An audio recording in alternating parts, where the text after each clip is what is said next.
Good evening. Welcome to the Buzz Talk with Andrew Fallon.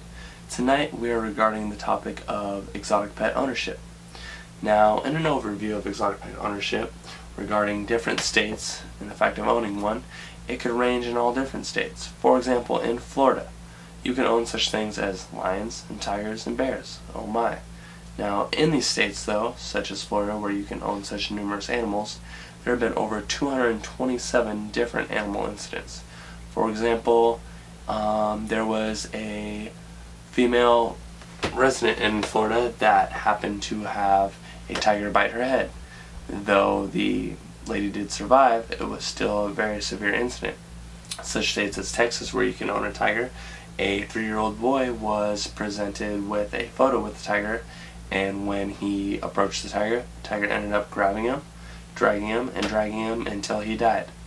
Now, although these different types of events may not occur, it is still something that is a problem in the USA. Now, regarding my personal view on the topic, I personally do not feel that exotic pets should be allowed in the US because certain events such as the female in Florida or the poor little 3-year-old boy in Texas. Now, that's not my only reason, is in different states there's different types of events that have happened. I'm not going to name them all because they are all different various types, all different types of animals in all different states, and they have skyrocketed in the past years due to the infatuation of the fact of exotic pet ownership. I personally feel that someone should be completely okay with a dog or a cat. For me, they suffice just fine. I come home to a cat every day. I used to a dog until I lost him, and I have never loved an animal so much. Now, in regards to the fact of owning an exotic pet, I can understand a lot of different viewpoints. I understand that if there's legalization of exotic pet ownership, it will eliminate the fact of pet smuggling. And when regarding pet smuggling, there have been numerous cases where people have gone to jail for trying to smuggle pets. Animals have died in the process of smuggling. There have been cases where animals have been stuffed in crates, pockets, pouches, hats, duct tape, you name it. And they've been just straight up put in there, hidden under t-shirts, pants, shoes, and I find that wrong for the animals. I find that wrong for the owner, and it's not fair to these animals. Now, in regards also to owning a pet, it should be legal because it'll keep people from trying to hide them. When a certain owner tries to hide an animal, they put them in facilities that are not fit to their environment. They try to hide them. Now, in regards to trying to hide one, it can cause them to not be in the general habitat they need, which can cause fatalities, which is not fair to the animals. Also, regarding the ownership of an exotic pet, I can understand that, for example, me, if I was owning an exotic pet, I'd want to own a chinchilla. Things are cute, they can jump, they can crawl around. My friend Zach owned 2 flying squirrels, and those things were awesome. They could fly around the house, they actually sat with you, they laid with you, they were nice. Although there was times that they could, maybe scratch you here and there. They weren't any harm. I liked them, I liked going over to the house to visit them. Now, in regards to the two, yes, it is true that if you own an exotic pet, you will be safe, as long as they're not going to cause any harm to you, such as a large cat or a bear.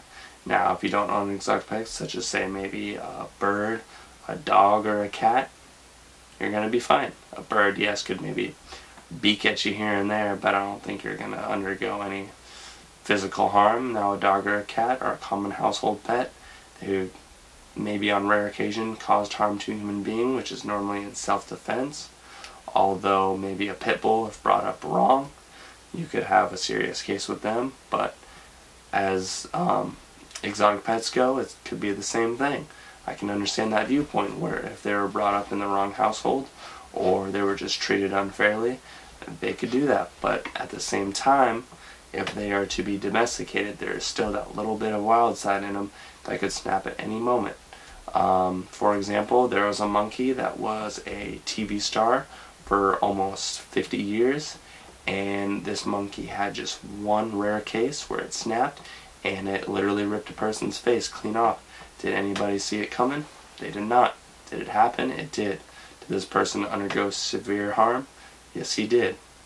Now, in the way of establishing common ground between the two parties, I believe that between people who like to own exotic pets, people such as me who do not, both want and would like to have the safety of United States residents and people outside of the United States. I also understand that me personally, and I'm sure the rest of anybody else who does not prefer exotic pets, understands the beauty of these animals. Yes, they may be able to cause harm, but for such sake of a lion or a tiger, they're beautiful. They outbeat any other animal, in my opinion, in looks. But at the same time, we need to establish that certain rule where people will not undergo harm. For example, to establish common ground, you could have the ownership of exotic pets as long as they cannot cause harm to a human being. That will accommodate to both parties such as mine of not owning an exotic pet and the party such as someone else of owning an exotic pet. Now, if you were to do so, these could not include animals such as a boa constrictor, who, as one person told me in personal experience, stretched itself out to try to eat one of its homeowners. Nobody saw it coming, but it was about to happen until a vet warned them of the event. Now, for example, say a large cat, it's too high of a risk. Now maybe if you had a small cat that was considered to be wild, that would be okay, because the worst it could do is scratch you. It will cause injury, but I don't think it will cause a fatality. So for common ground, as long as the animal cannot cause fatality, I feel that it would be okay to own, and I feel that both an exotic pet person that's in favor and someone as me who's not in favor could strongly agree on that and allow that to work.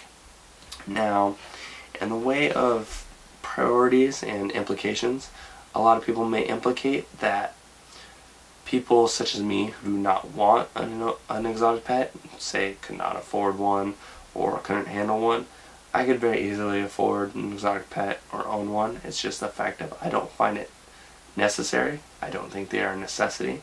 I think they are simply an infatuation that some Americans have and some such as me do not. Now, the only problem with an infatuation is it's not something we need. And if it's not safe, then there's no reason for having it. It's furthermore putting society in danger along with themselves. I know their life is their own risk, but it's something that they do not need to undergo because of the simple fact of wanting to own something unique. In the way of emotion, they need to think about family members. I understand that someone will want to own something cool as, say, maybe a bear. There's not many cases that people own bears, but there are cases. Yes, that's awesome, but when they have a certain fatality happen because of one, I'm sure in the way of emotion, family members are not going to be too happy, and they're not going to see it from this side as, oh, it's okay that they died. They got to at least own a bear. They're going to certainly be upset and wish they would never have made the decision of owning such an animal. And the way of arguing a fair way to make this work, I believe that, like I said before, we should allow the ownership of exotic pets in every state to accommodate both sides, as long as those exotic pets are under certain restrictions. Would be the restrictions of, if it can't kill you, then you can own it. But if it can cause harm to you that will result in fatality, it should belong in the wild. Thank you for your time, and you stay classy, English 102.